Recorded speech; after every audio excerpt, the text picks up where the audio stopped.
See, one of the things that will expose the incapability of your business will be growth. And it will happen in such a way that you don't even realize it. Now, when I say it will happen in such a way you don't even realize is that you are going to figure out that majority of the things you have planned for, majority of the things you have hoped for will one day fall apart because you didn't prepare for growth. Now, a lot of people say they want growth in their business.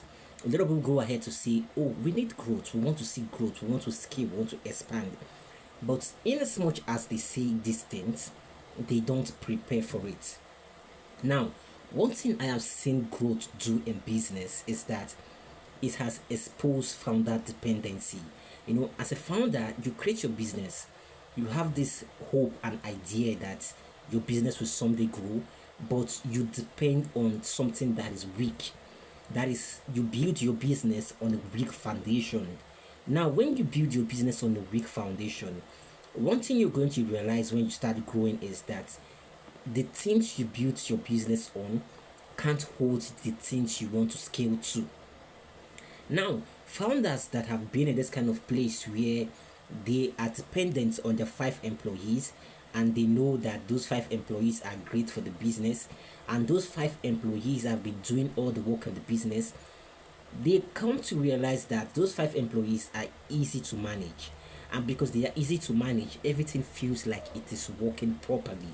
So things like business operating system is not properly implemented, things like systems are not properly implemented, who makes decision is not properly implemented, authority is not given to responsibility. And now when authority is not given to responsibility, all authority falls on your shoulder. That means even if you tell the 5 employees around you that, oh, this is what you should do, they always come back to you to always want to take permission from you. Now, in this founder's dependency, that is how they have grown all their business time. But when growth starts hitting your business, one thing you're going to realize is that if you think like you have to give responsibility of that authority to those 5 people, when it is 100 people, it becomes hard for you to do that. You understand? Now, when you have 100 employees, you don't know how to go about that because now you don't have the right systems in place to handle that. Not even systems, you don't even have the structure in place to handle that. Growth breaks informal communication, which leads us to the next part, that where you and your 5 employees now can understand each other. You are in a small place, and because you're in a small place, you can pass your information around without any hectic flow of it or without any emotional fatigue. Decisions are being made anytime they want to be made. But when you start scaling, when the demand for the product start increasing, when you need more people to be able to fulfill orders, not even fulfill orders, to be able to even fulfill production, now things start getting hard because you didn't implement a communication culture in the first place. You think everything must run from you, and because you have created that foundation where everything runs from you, now you find yourself in a great fatigue in the beginning of your business or when your business starts scaling, because now you're expecting 50 managers or you're even expecting 10 managers to get back to you before work is being done. Now you're expecting 10 managers to communicate every bit to you before decisions is being made. Because you didn't prepare for these things, when those things start happening, what are you going to find? You will find a break in informal communication. You will find a break in your communication. In fact, you will find a huge hindrance in how you get your product from point A to point B. This is why a lot of business fail when they start scaling. This is why a lot of business can't keep up with what they are saying. This is why a lot of business can't control the high demands they even want. Now, the third part of it is growth exposes undefined roles. This takes us back to where giving responsibility without authority. Now, one thing you're always going to notice as a business founder in this type of position is that you should be able to start giving authority to the responsibility you give to people. Everything must not flow to you. But businesses fail because they didn't even start with this type of structure.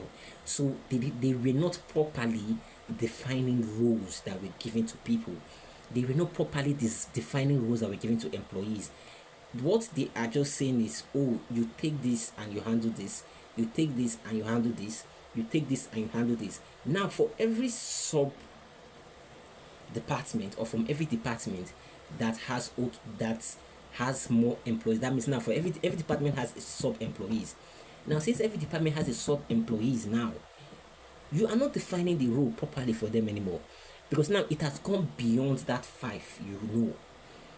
This one person in the five is now managing like 10 other people. One person in the distribution is now managing like 15 other people. Now, when you don't define these rules for these people, the business starts collapsing, because now everybody don't know what they want to do. The roles are open, people are looking for who to give direction, and you can't always be the one giving 100 people direction. You can't even be the one giving 15 people direction. You are not that smart. This is why systems must play a part in business. This is why systems must be created, so you can know the roles to define. And when you define the roles, you can be able to give them the right responsibility and accountability. So this is how business grow. Now, the fourth part is you're missing standards. Now, a lot of business in that initial stages, the expectation is low. They are doing the best. They are making every effort. They are doing their best. But in doing their best, they are still kind of in a place where they don't even know what is the best. They don't have quality standards. They don't have process standards. And they don't even have acceptance standard. That's for service business. So when you lack all this, when they are not clearly defined, the more you scale, the more it will be called for. The more your business advance, the more your business reaches that mass audience or that mass demand, the more these things will be demanded from you. And when you start failing at them because you didn't start creating the structure at the initial point, it will start calling on you. It will definitely start calling on you. This is when business fail, because business don't know what they are delivering to the end user. Businesses don't know what they are creating for the end user. Businesses don't have standards to be consistent with. We have seen businesses where at the initial stage they were doing good, they were doing great, but when they started to scale, when the demand started to increase, they don't have the standards to hold them. They don't, not a lot of people, when people think about standard, they think about it as something that is subjective, something that is so subjective that they can't wrap their head around, that it is not clearly defined. But the more you grow, the more you have to make your standards subjective enough for you and for everyone in the business. That means your process must be clearly defined, and your process must be clearly followed whether you are there or not. Your quality must be clearly upheld to, and it must be followed whether you are there or not. You understand? Now, the last part of it is that growth exposes weak decision making system. What is a weak decision making system in a business? When you have to repeat decisions, when you have to repeat yesterday decisions today, that means you don't have speed. When meetings have to be called for what has been answered before, you lack speed.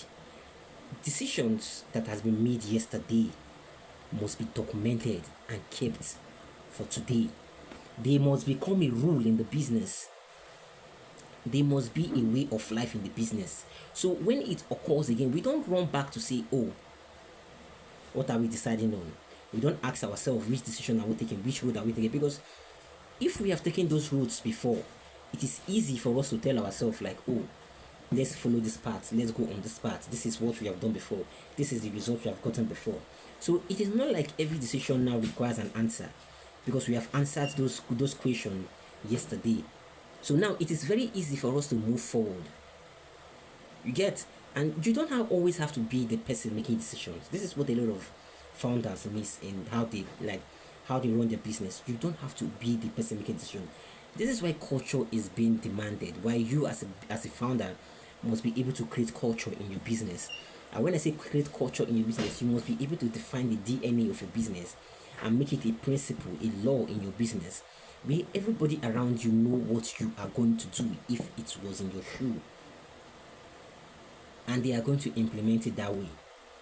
So this is how it can be able to help you. This is how I always tell people, your business didn't suddenly become chaotic because it grew. Growth exposes the systems you never built. And I hope all these systems I've listed can help you. This is a new channel. You can hit like, you can hit subscribe, you can help me grow, because there's a lot of real take on business that is coming to you in the next weeks. So thank you. Be safe.